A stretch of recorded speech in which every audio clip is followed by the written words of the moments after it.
Selamat pagi saudara-saudari yang dikasihi Kristus. Mari kita mengawali hari baru dengan mendengarkan firman Tuhan yang diambil dari Injil Lukas bab 9 ayat 28b sampai dengan 36. Tuhan bersamamu. Inilah Injil suci menurut Lukas. Sekali peristiwa Yesus membawa Petrus, Yohanes dan Yakobus lalu naik ke atas gunung untuk berdoa. Ketika sedang berdoa, wajah Yesus berubah dan pakaiannya menjadi putih berkilau-kilauan. Dan tampaklah dua orang berbicara dengan dia, yaitu Musa dan Elia.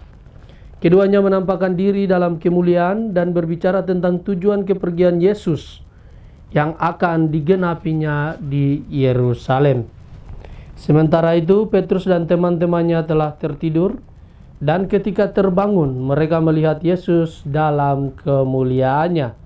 Juga kedua orang yang berdiri di dekat Yesus itu. Dan ketika kedua orang itu hendak meninggalkan Yesus, Petrus berkata kepada Yesus, "Guru, betapa bahagianya kami berada di tempat ini.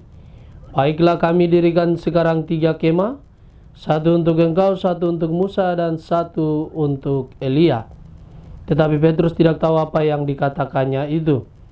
Sementara ia berkata demikian, datanglah awan menaungi mereka.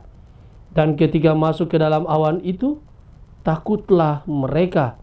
Maka terdengarlah suara dari dalam awan itu yang berkata, "Inilah anakku yang kupilih, dengarkanlah dia." Ketika suara itu terdengar, tampaklah Yesus tinggal seorang diri. Murid-murid itu merahasiakan semua itu, dan pada masa itu mereka tidak menceritakan kepada siapapun apa yang telah mereka lihat itu. Demikianlah sabda Tuhan. Saudara-saudari yang dikasihi Kristus, tema yang akan kita renungkan pada hari ini adalah mengenai peristiwa yang sangat berkesan. Hari ini gereja merayakan pesta Yesus menampakkan kemuliaannya. Penampakan kemuliaan Yesus di puncak Gunung Tabor merupakan kesempatan emas bagi Petrus, Yakobus, dan Yohanes untuk mengalami kemuliaan dan kebahagiaan Kristus setelah penderitaan dan kematiannya. Keterpesonaan ketiga murid Yesus akan kemuliaan itu menggoda mereka untuk tidak meninggalkan Tabor. Mereka berusaha untuk mendirikan 3 kemah, satu untuk Musa, satu untuk Elia, dan satu untuk Yesus. Keterpesonaan itu membuat mereka lupa akan realita kehidupan dan ingin tetap di Tabor. Yesus menggedor kesadaran mereka untuk turun ke Yerusalem, berani menghadapi realitas kehidupan yang selalu diwarnai tawa dan air mata.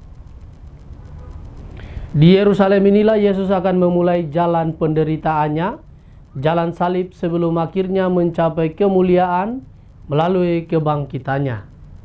Dengan mengajak para muridnya ke Yerusalem, Yesus mau menunjukkan kepada mereka dan kepada kita semua bahwa tiada kemuliaan tanpa Golgota dan tiada kebangkitan tanpa perjalanan salib. Karena itu Yesus mengajak para muridnya untuk berani menerima salib sebagai bagian yang tak terpisahkan dari kehidupan gereja. Salib bukan lagi menjadi lambang penghinaan, lambang kekalahan, lambang kejatuhan dan kegagalan, melainkan telah menjadi lambang harapan, lambang kehidupan, dan lambang kemenangan. Sebagai orang Katolik, kita diajak untuk tidak menghindari salib hidup kita. Saudara, perjuangan dan penderitaan sedang dan akan terjadi dalam kehidupan kita. Semoga pengalaman di Gunung Tabor meneguhkan dan memberi semangat hidup baru, penuh optimisme kepada kita semua. Kita tidak perlu lagi melarikan diri dari kesulitan hidup. Kesulitan hidup itu ada untuk dihadapi dan diatasi. Kita perlu tekun mengisi hidup dengan bekerja keras, penuh pengorbanan, mencintai sesama, setia terhadap tugas dan tanggung jawab, dan tidak menempuh jalan pintas.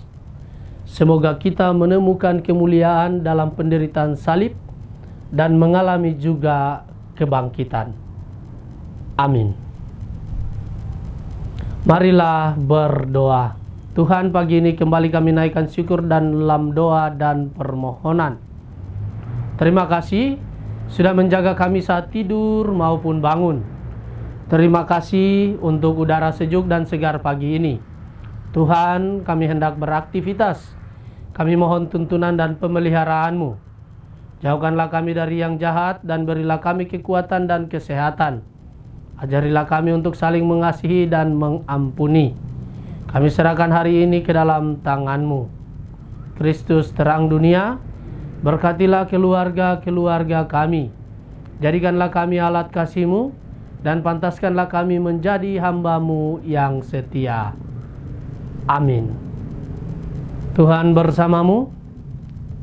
Semoga keluarga kita, orang-orang yang kita kasihi dan doakan, seluruh aktivitas kita di hari ini senantiasa dilindungi, dibimbing, dan diberkati oleh berkat Allah yang kudus, Bapa, Putra, dan Roh Kudus.